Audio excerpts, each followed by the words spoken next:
ini menurut saya udah mulai agak mengkhawatirkan, karena klaim-klaim oknum-oknum Habibah Alawi misalnya yang terkait dengan misalnya negara gitu ya, yang sudah beredar juga, yang juga sudah saya posting juga tulisannya itu, misalnya yang mereka mengklaim penentu tanggal kemerdekaan itu.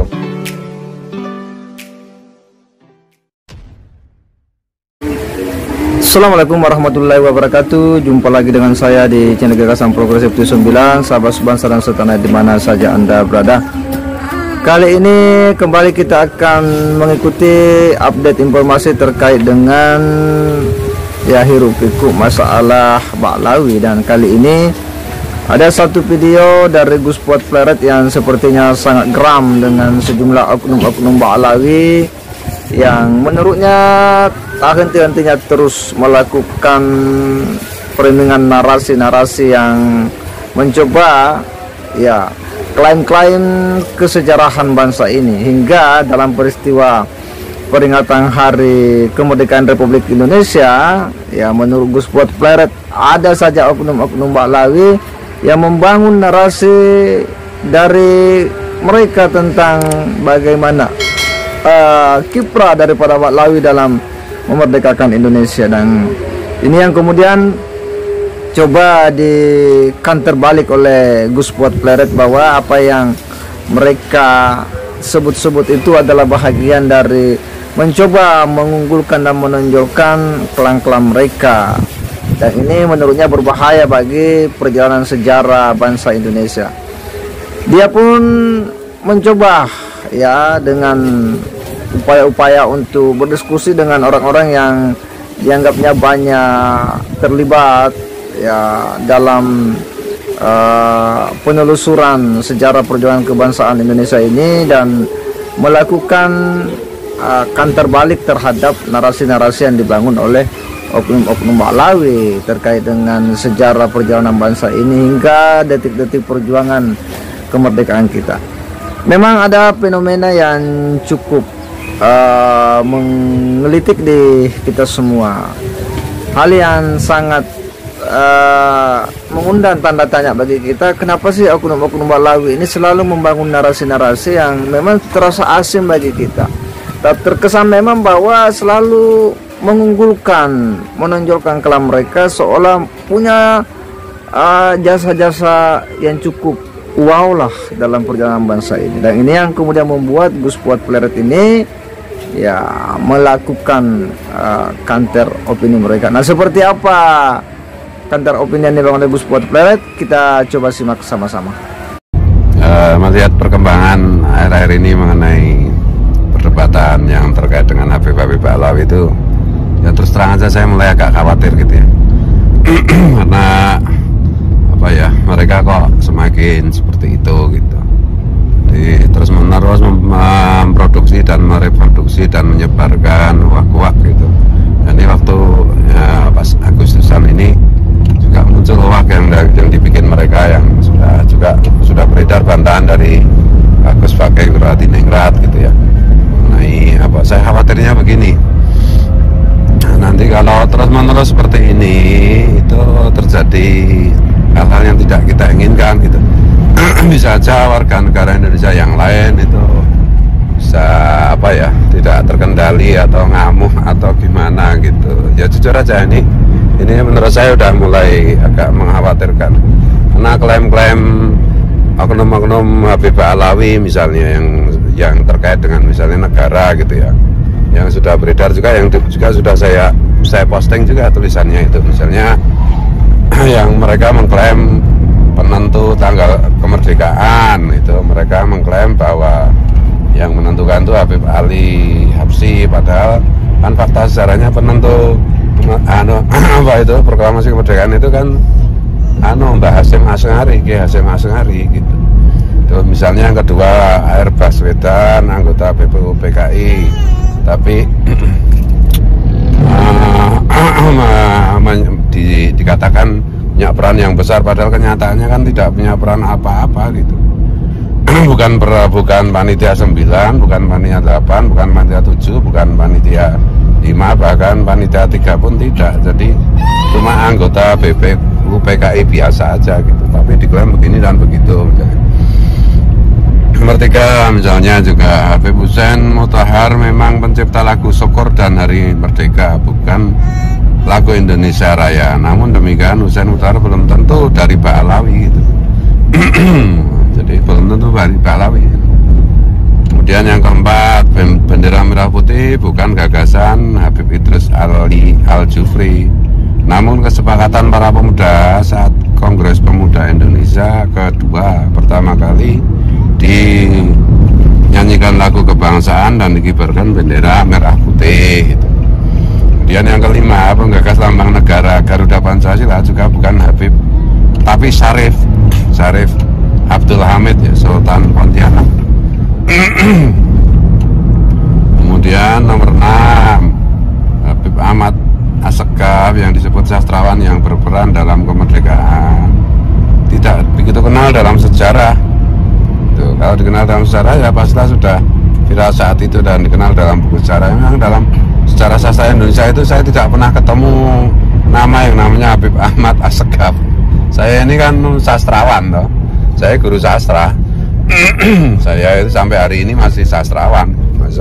Sastrawan besar di Indonesia itu ya masih, kalau ke Jogja mesti ke tempat saya. Kemarin baru kemarin 2 hari yang lalu Jamaldi Rahman Doktor dulu pemerat majalah Sastra Horizon juga tempat saya semalaman ngobrol sama Presiden Cerpenis Indonesia Sony Aryadinata. Jadi kita nggak kenal itu si Habib Ahmad Assegaf sastrawan itu siapa. Kemudian yang 7, wartawan penyebar berita proklamasi yang paling terkenal adalah Rono Dipuro dan Teuku Muhammad Hasan, sedangkan Habib As'ad Shahab tidak begitu kenal dalam sejarah. Nomor 8, proklamasi kemerdekaan dikumandangkan di Jalan Pegangsaan Timur nomor 56 Jakarta Pusat, di depan rumah Soekarno, bukan di rumah Syekh Farad Marta. Hanya saja kebetulan rumah Soekarno berkaitan dengan rumah Syekh Farad Marta, maka ia menyediakan rumahnya untuk masyarakat yang menyaksikan teks proklamasi.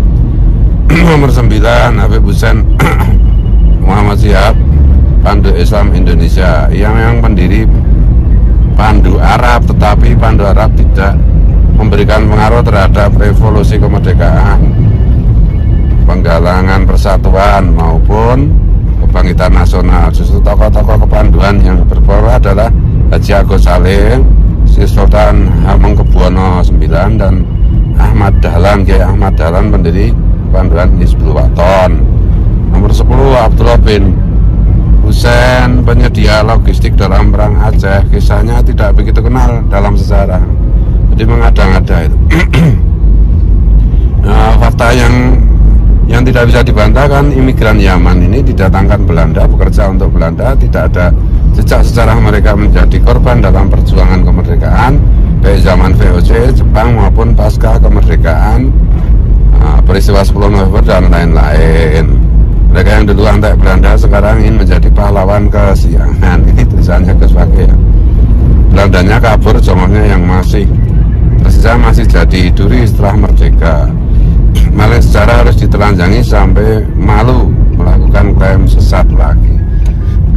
Ya itu di samping soal nasab ya, soal ya kan memang tidak ada yang bisa membantah kan kajian nasab kayak Imaduddin. Dan di open posting situs-situs DNA kan juga banyak yang di situ itu memposting bahwa sudah lebih dari 200 anggota Ba'alawi yang tes DNA itu kan nggak ada yang terkonfirmasi ke Rasulullah, bahkan haplonya haplo G itu Yahudi Askenazi. Jadi kan nggak masalah kan sebenarnya. Sekalian mumpung ingat ya, saya kan juga tes DNA, tapi ini terakhir kita lacak itu sampelnya itu belum 2 hari yang lalu itu Santi yang saya suruh ngelacak itu sudah sampai Amerika, tapi belum diterima oleh pihak laboratorium family tree gitu ya. Nggak tahu ada prosedur birokrasi bagaimana kan. Saya udah bilang apapun hasil tes DNA saya ya kan saya usah gimana-gimana. Toh kualitas orang itu tidak ditentukan oleh hanya atau tidak ditentukan oleh nasabnya, tapi oleh ilmunya, oleh prestasinya, yang dalam bahasa Al-Quran itu oleh takwanya. Ini nggak masalah gitu. Dan ya ini memang kalau soal klaim-klaim oknum Habib Alawi mengenai Indonesia ini memang ya sudah keterlaluan. Ini yang tadi saya bacakan yang sudah ditanggapi Gus Pakai tadi itu ya memang beredar videonya, dan mungkin teman-teman juga semua udah lihat lah. Jadi mungkin psikologi mereka itu karena mereka dalam tanda petik itu merasa tidak berjasa, merasa sebagai imigran yang didatangkan oleh pemerintah kolonial Belanda, sehingga perlu mengaku-ngaku, perlu jenenge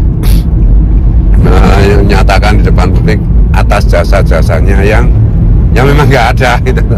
Jadi sebenarnya itu orang Indonesia itu kan nggak masalah, asal nggak berlaga, asal nggak gitu. Ya kalau memang keturunan Yahudi, ngaku keturunan Yahudi, selesai kan.